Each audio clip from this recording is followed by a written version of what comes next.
आजची रेसिपी ही माझ्या सबस्क्रायबरसाठी आहे. त्याने मला सांगितलं होतं की मसाला भातची रेसिपी शेअर करा म्हणून. तर मी आज तुमच्यासोबत मसाले भातची रेसिपी शेअर करणार आहे. ती पण फुल ऑफ खानदेशी स्टाईलमध्ये. आमच्या खानदेशी स्टाईलमध्ये म्हणजेच काळ्या मसाल्याचा भात असं मी रेसिपी शेअर करणार आहे.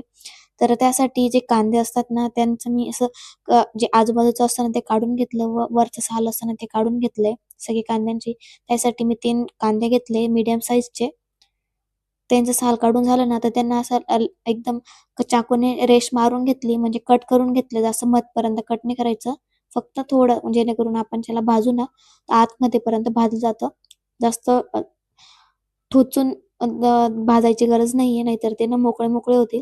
त्याच्यानंतर त्यांना गॅसवर ठेवलंय मी. तुम्हाला अशा नाही भाजायच्या असतील ना, तर तुम्ही त्यांना लांब कट करून तव्यावर सुद्धा भाजू शकता. त्याच्यानंतर मी ना खोबरं पण भाजून घेतलंय. खोबरं हे भाजून झालं होतं, मी त्याला साईडला काढलंय. कांदे पण छान असे ब्लॅक झाले होते, त्याला पण गॅस बंद करून टाकलाय मी. त्याच्यानंतर ना मिक्सरच्या भांड्यामध्ये कांदे घेतले, जे आपण भाजले होते. त्याच्यानंतर आपलं जे खोबरं होतं ते घेतलंय. त्याच्यानंतर लसूण, अद्रक ते टाकलंय, कोथिंबीर टाकली आहे. त्याच्यानंतर चटणी टाकायची आपल्या स्वादनुसार, जसं आपल्याला तिखट लागत असेल त्याप्रमाणे. त्याच्यानंतर धना पावडर, जिरं. त्याच्यानंतर मी ना जो आपला खानदेशी मसाला असतो ना, म्हणजेच पुलाव मसाला तो घेतला होता. त्याच्यानंतर त्यात पाणी टाकून सॉफ्ट असा पेस्ट तयार घेतला, मस्त मसाला तयार करून घेतलाय. त्याच्यानंतर कुकरमध्ये तेल टाकायचं. तेल छान गरम झालं ना, जिरं मोहरी टाकायची. जिरं मोहरी छान तडतडून झाली ना, तेजपत्ता टाकलाय. त्याच्यानंतर दालचिनी टाकली आहे. चक्रफूल टाकायचं. त्यानंतर इलायची टाकायची. जितके पण आपल्याकडे खडे मसाले असतील ना, तितके टाकायचे.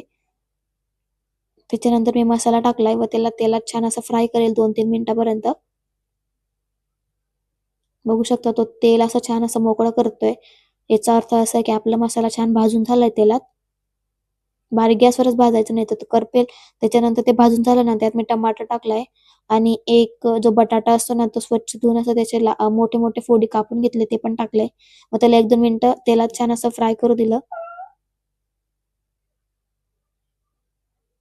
त्याच्यानंतर 1-2 मिनिटानंतर ते छान भाजून झालं होतं व शिजून पण झालं होतं. त्याच्यानंतर गरम पाणी टाकायचं त्याच्यात, जेणेकरून आपला भाताचा टेस्ट एकदम छान येतो. त्याच्यानंतर ना त्यात मीठ टाकायचं, वरतून कोथिंबीर टाकली आहे. पाणी उकळतं तोपर्यंत ना मी तांदूळ असे स्वच्छ धुवून घेतले. तांदूळ तुम्ही कुठलाही यूज करू शकता, जे आपल्या घरात असेल ते. तांदूळ धुवून झालं ना, ते मस्त पाण्यात टाकायचं.